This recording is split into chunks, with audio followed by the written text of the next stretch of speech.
എല്ലാവർക്കും നമസ്കാരം. ഇന്ന് വനിതാ ബിൽ നാരി ശക്തി വന്ദൻ അഭിയാൻ ആ ബില്ലിനെ പറ്റി കൂടുതൽ കാര്യങ്ങൾ സംസാരിക്കുന്നതിലേക്കായി നമ്മോടൊപ്പം ഉള്ളത് ഭാരതീയ ജനതാ പാർട്ടിയുടെ സംസ്ഥാന ഉപാധ്യക്ഷ ശ്രീമതി ശ്രീരേഖ മാമാണ്. മാമിനെ കൂടുതൽ കാര്യങ്ങൾ സംസാരിക്കുന്നതിലേക്കായി ക്ഷണിക്കുന്നു.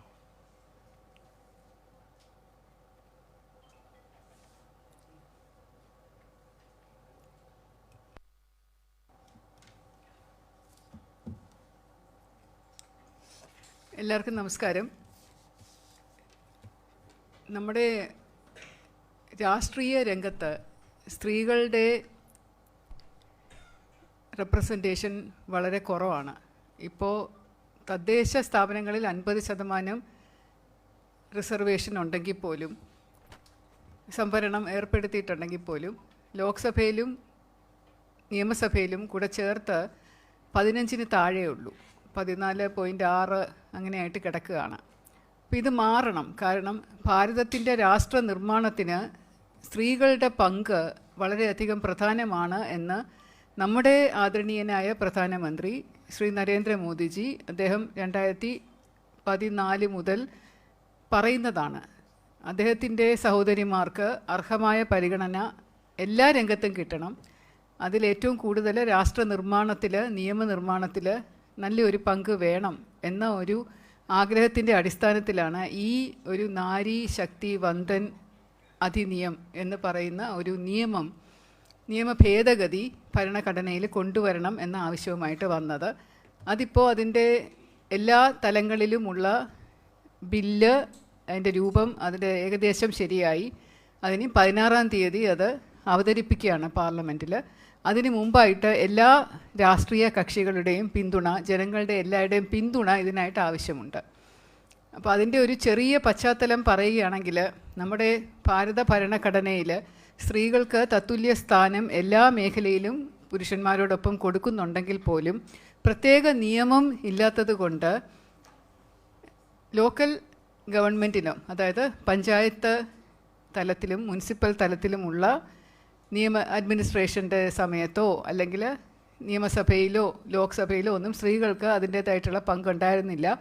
രാഷ്ട്രീയ രംഗം നോക്കിക്കഴിഞ്ഞാൽ പോലും സ്ത്രീകൾക്ക് ഒരു ടിക്കറ്റ് കിട്ടുന്നതും ഇലക്ഷന് നിൽക്കുന്നതുമൊക്കെ വളരെ അപൂർവമായിട്ടുണ്ടായിരുന്നു പണ്ട്.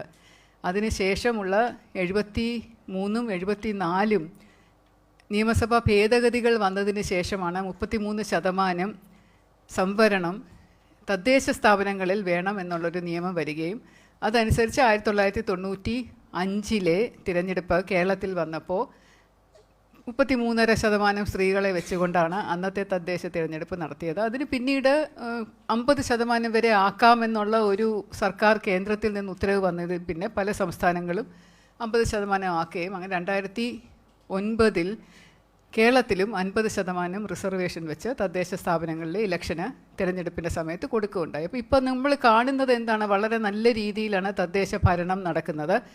ഒരു റൊട്ടേഷൻ അനുസരിച്ച് എല്ലാ തിരഞ്ഞെടുപ്പ് വരുമ്പോഴും മാറി മാറി ചില സീറ്റുകൾ സ്ത്രീ സംവരണ സീറ്റായിട്ട് നിശ്ചയിച്ചുകൊണ്ടും മേയറുടെയും ഡെപ്യൂട്ടി മേയറുടെയും പഞ്ചായത്ത് പ്രസിഡൻറ്റിൻ്റെയും ഡെപ്യൂട്ടി പ്രസിഡൻറ്റിൻ്റെയും ഒക്കെ സ്ഥാനങ്ങൾ വനിതകൾക്ക് നൽകിക്കൊണ്ടുമൊക്കെ ഇത് വളരെ നല്ല രീതിയിൽ പ്രവർത്തിച്ചു വരുന്നതായിട്ട് കാണാം. സ്ത്രീകളുടെ ഉന്നമനം വളരെ നല്ല രീതിയിൽ, അവരുടെ ശബ്ദം ഇതുപോലെ നിയമനിർമ്മാണ മേഖലയിൽ ഉയർന്നു കേൾക്കുന്നുണ്ട്. അപ്പോൾ ഇതേപോലെയുള്ളൊരു മാറ്റം ലോക്സഭയിലും രാജ്യസഭയിലും അതുപോലെ നിയമസഭയിലും കൂടെ ഉണ്ടാവണം എന്നുള്ള ഉദ്ദേശത്തിലാണ് ഈ ഒരു ബില്ല്, 128-ാം നിയമ ഭേദഗതി ബില്ല് എന്ന് പറഞ്ഞൊരു ബില്ല് അവതരിപ്പിച്ച് കൊണ്ടുവന്നിരിക്കുന്നത്.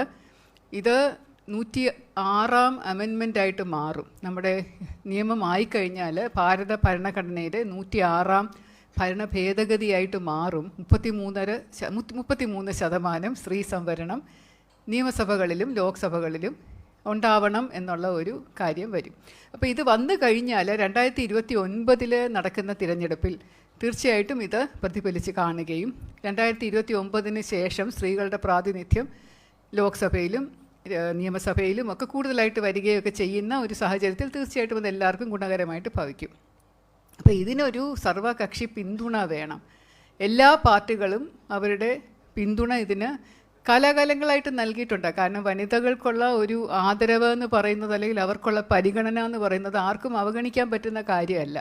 സ്ത്രീകളെ എവിടെ മാനിക്കുന്നു അവിടെ മാത്രമേ സമൂഹം ആദരിക്കപ്പെടുന്നുള്ളൂ, നമ്മുടെ സമൂഹം മെച്ചപ്പെടുന്നുള്ളൂ എന്നുള്ള ഒരു തത്വത്തിൻ്റെ അധിഷ്ഠിതമായിട്ട് എല്ലാ പാർട്ടികളും, എല്ലാ വിവിധ കക്ഷി രാഷ്ട്രീയങ്ങളും എല്ലാം ഒരുപോലെ അംഗീകരിച്ച കാര്യമാണ് 33%, പിന്നീട് 50% സ്ത്രീ സംവരണം തദ്ദേശ സ്ഥാപനങ്ങളിൽ. അപ്പോൾ അത് കേന്ദ്രത്തിലും കൂടെ വരുന്നതിൽ 33% ആ ഒരു നിയമം പാസ്സാക്കുന്നതിന് എല്ലാ പാർട്ടികളുടെയും, രാഷ്ട്രീയ പാർട്ടികളുടെയും, എല്ലാ സമുദായത്തിൻ്റെയും, എല്ലാ വിഭാഗം ജനങ്ങളുടെയും പിന്തുണ ചോദിച്ചുകൊണ്ടുള്ള ഒരു പത്രസമ്മേളനമാണ് ഞങ്ങൾ രണ്ടുപേരും കൂടെ ചേർന്ന് ഇവിടെ നടത്തുന്നത്.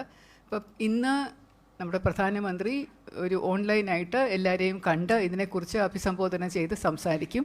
അതോടൊപ്പം അദ്ദേഹം പറയും എന്തൊക്കെ വിവിധ പദ്ധതികളാണ് സ്ത്രീകൾക്ക് വേണ്ടിയും പെൺകുട്ടികൾക്ക് വേണ്ടിയും ഒക്കെ ഭാരതത്തിൽ ഇപ്പോൾ നടപ്പിലാക്കിക്കൊണ്ടിരിക്കുന്നത്. കഴിഞ്ഞ 12 വർഷമായിട്ട് വളരെയധികം കാര്യങ്ങൾ സ്ത്രീകൾക്ക് വേണ്ടിയിട്ടും കുട്ടികൾക്ക് വേണ്ടിയിട്ടും ഗർഭിണികളായിട്ടുള്ള സ്ത്രീകൾക്ക് വേണ്ടിയിട്ട്, സ്ത്രീകളുടെ സ്വയം പര്യാപ്തതയ്ക്കായിട്ട്, അവരുടെ സാമ്പത്തിക ഭദ്രതയ്ക്ക് വേണ്ടിയിട്ട്, അവരുടെ സ്ത്രീകൾക്ക് ആദരപൂർവ്വം അവർക്ക് ജീവിക്കാൻ, അവർക്ക് ബഹുമാനപൂർവ്വം, അവർക്ക് അഭിമാനത്തോടു കൂടി സമൂഹത്തിൽ ജീവിക്കാൻ പറ്റുന്ന രീതിയിലുള്ള ഒരു തൊഴിൽ, അവരുടെ വികസനം എന്നിവയെല്ലാം ലക്ഷ്യമാക്കിക്കൊണ്ടുള്ള നിരവധി പദ്ധതികൾ നരേന്ദ്രമോദിജി ഇതിനോടകം, സർക്കാരും ഒക്കെ ഇതിനോടകം തന്നെ നിയമമാക്കിയിട്ടുണ്ട്.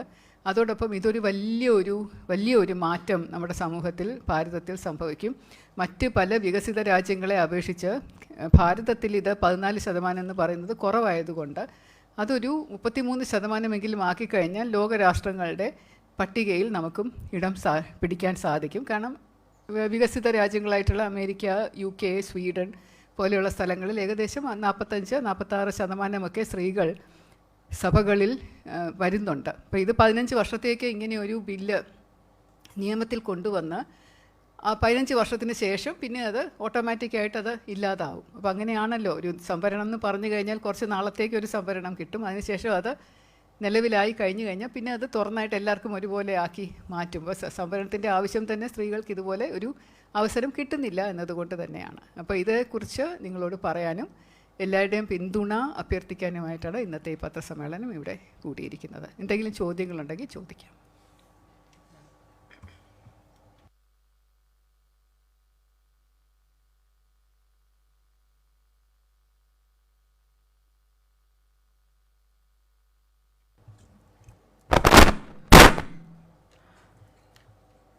ഇതോടൊപ്പം കൂട്ടിച്ചേർക്കാനുള്ളത്, മഹിളാ മോർച്ചയുടെ ഭാഗത്തു നിന്നും ഈ ബില്ലിനെ സപ്പോർട്ട് ചെയ്തുകൊണ്ട് ഏപ്രിൽ 11 മുതൽ 16 വരെ നാരീശക്തി സമ്മേളനങ്ങൾ കേരളത്തിൽ നടക്കുന്നു. ഭാരതത്തിൽ മുഴുവൻ നാരീശക്തി സമ്മേളനങ്ങൾ നടക്കുകയും അതോടൊപ്പം അതിൻ്റെ ഭാഗമായി കേരളത്തിലും മഹിളാ മോർച്ചയുടെ നേതൃത്വത്തിൽ നാരീശക്തി സമ്മേളനങ്ങൾ നടത്തുകയും ഏപ്രിൽ 15-നും 16-നും നാരീശക്തി പദയാത്രകൾ, ബൈക്ക് റാലികൾ, ഏരിയ, മണ്ഡലം, ജില്ലാ, സംസ്ഥാന അടിസ്ഥാനത്തിൽ മഹിളാ മോർച്ചയുടെ ഭാഗത്തു നിന്നും പരിപാടികൾ നടത്തുന്നുമുണ്ട് ഈ ബില്ലിനെ സപ്പോർട്ട് ചെയ്തുകൊണ്ട്.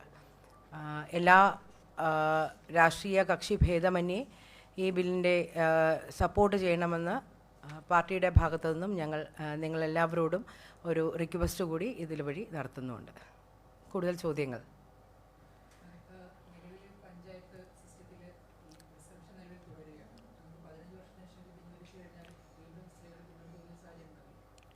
ഇല്ല, അവിടെയും അങ്ങനെ തന്നെയാണ് പറഞ്ഞിരിക്കുന്നത്. ഒരു പ്രത്യേക കാലാവധിക്ക് വരെയാണ് എല്ലായിടത്തും റിസർവേഷൻ കൊടുക്കുന്ന ഒരു പ്രത്യേക കാലാവധി നിശ്ചയിച്ചുകൊണ്ടാണ്.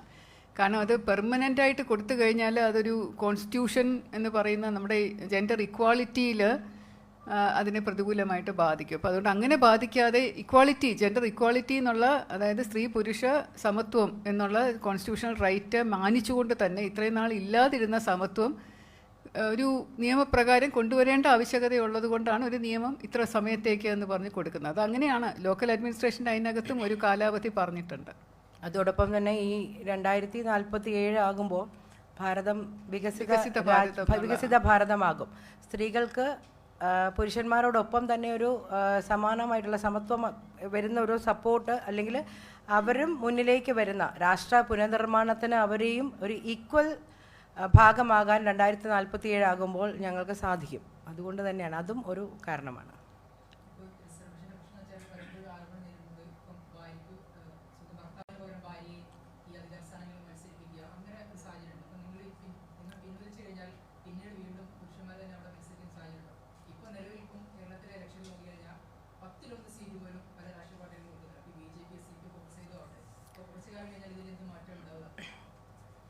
ഈ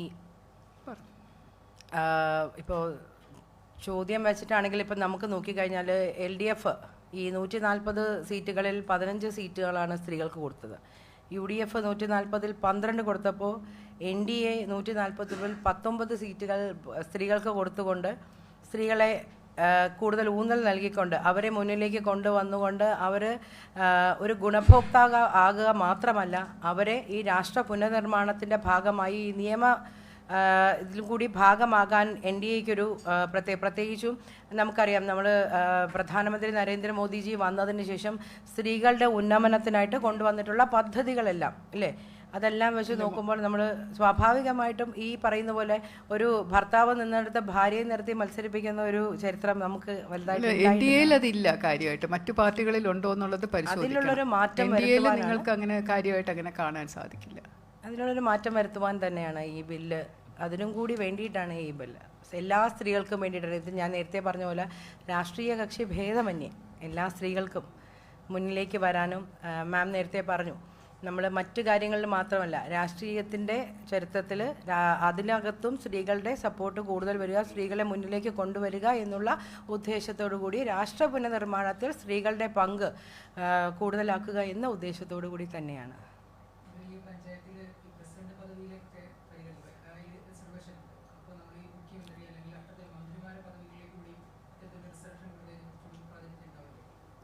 അത് പിന്നീട് തീരുമാനിക്കാം. ഇപ്പം തൽക്കാലം ഈ ഒരു പ്രധാനപ്പെട്ട ബില്ല് അത് പാസ്സാക്കുക എന്നുള്ളതാണ്. അത് മാത്രമാണ് ഇപ്പോൾ ലക്ഷ്യം. ഈ ഒരു ഇത്രയും നാളായില്ലേ, ഇത്രയും വർഷങ്ങളായില്ലേ സ്വാതന്ത്ര്യം കിട്ടിയിട്ട്, ഇത്ര നാളായിട്ട് ചർച്ച ചെയ്യുന്ന കാര്യമാണ്. എത്രയോ രാഷ്ട്രീയ പാർട്ടികൾ ഇതിനകത്ത് അഭിപ്രായങ്ങൾ പറയുന്നു. എന്നിട്ട് ഇപ്പം ഇങ്ങനെ ഒരു പ്രധാനപ്പെട്ട ഒരു ബില്ല് വരുമ്പം അതിന് വാദമുഖങ്ങൾ പറയാതെ എല്ലാവരും കൂടെ ചേർന്ന് അംഗീകരിച്ച് കിട്ടിക്കഴിഞ്ഞാൽ ബാക്കിയുള്ള കാര്യങ്ങൾ പിന്നെ തീരുമാനിക്കും. അതിൽ നല്ല ഒരു വനിത ഉണ്ടാവുകയാണെങ്കിൽ തീർച്ചയായിട്ടും ആ വനിത ആവുമല്ലോ, പാർട്ടി തീരുമാനിക്കുന്നത് പോലെയല്ലേ. അതിന് നമുക്കൊരു റിസർവേഷൻ എന്ന് പറഞ്ഞാൽ അങ്ങനെ വെക്കാൻ പറ്റില്ല. ഇപ്പം വേണ്ടത് സ്ത്രീകളുടെ പ്രാതിനിധ്യമാണ്. ഇവിടെയൊക്കെ സ്ത്രീകളുടെ വേണ്ട അർഹതപ്പെട്ട പ്രാതിനിധ്യം നമുക്ക് നിയമസഭയിലും ലോക്സഭയിലും രാജ്യസഭയിലും ഒക്കെ വേണം. അതാണ് ആദ്യത്തെ ചുവട് എന്ന് പറയുന്നത്. 1996-ലാണ് ശരിക്കും ഈ വനിതാ സംവരണ ബില്ല് ആദ്യമായി പാർലമെൻറ്റിൽ കൊണ്ടുവരുന്നത്. അവിടെ ശക്തമായ പ്രതിപക്ഷ എതിർപ്പ് വന്നതിന് ശേഷം അത് കൃത്യമാക്കാൻ നമുക്ക് പറ്റിയിട്ടില്ല. എങ്കിൽ പിന്നെ 98-ലും 99-ലും 2003-ലും അടൽ ബിഹാരി വാജ്പേയിയുടെ സമയത്ത് ഇത് കൊണ്ടുവന്നപ്പോഴും അപ്പോഴും പ്രതിപക്ഷ എതിർപ്പ് കൊണ്ടാണ് ഇത് നടപ്പിലാക്കാൻ സാധിക്കാതെ വന്നത്. പിന്നെ 2000 ഈ സമയം വരെ നമ്മൾ എല്ലാവരും ഇതിനു വേണ്ടിയിട്ട് ശ്രമിച്ചു. നമുക്കത് നടപ്പിലാക്കാൻ പറ്റി എന്നുള്ളത്, നടപ്പിലാക്കാൻ സാധിക്കുന്നു എന്നുള്ളതാണ് ഇതിനകത്തെ പോസിറ്റീവ് പോയിന്റായിട്ട് നിങ്ങളെല്ലാവരും എടുക്കേണ്ടത്. അതെ, ഇത്രയും നാളായിട്ട് അത് ഇതുവരെ പല കാരണങ്ങൾ കൊണ്ട് സമ്മതിച്ചിട്ടില്ല സ്ത്രീകൾ ഉയർന്നു വരാനായിട്ട്. അപ്പോൾ ഇപ്പോൾ അതിൻ്റെ ശരിയായിട്ടുള്ള സമയമായി എന്ന് കരുതിയെങ്കിലും എല്ലാവരും ചേർന്നിത് അംഗീകരിച്ച ഒരു നിയമമാക്കി പാസ്സാക്കി കൊണ്ടുവന്നാൽ ഭാരതത്തിനത് വളരെ നല്ലതായിരിക്കും എന്നുള്ള അഭിപ്രായമുണ്ട്. പൊതുവെ സ്ത്രീകൾക്കും നമ്മുടെ സമൂഹത്തിനും പൊതുവെ ഒരു നല്ല ഉയർച്ച എല്ലാ തലത്തിലും ഉണ്ടാവും. അപ്പോൾ വേറെ ചോദ്യങ്ങളൊന്നും ഇല്ലല്ലോ അല്ലേ? അതെന്താണ് അങ്ങനെ? ഒരു കാര്യത്തിന് ഈ മോന് മാത്രമേ ചോദ്യങ്ങളുള്ളൂ. വട്ടിയൂർക്കാവിൽ നല്ല പ്രതീക്ഷയാണ്. 100% ജയം. വികസിത ഭാരതം, വികസിത കേരളം, വികസിത വട്ടിയൂർക്കാവാണ് ഞങ്ങളുടെ ലക്ഷ്യം. അതിനുവേണ്ടി ജനങ്ങൾ ഞങ്ങളോടൊപ്പം ഉണ്ടായിരുന്നു.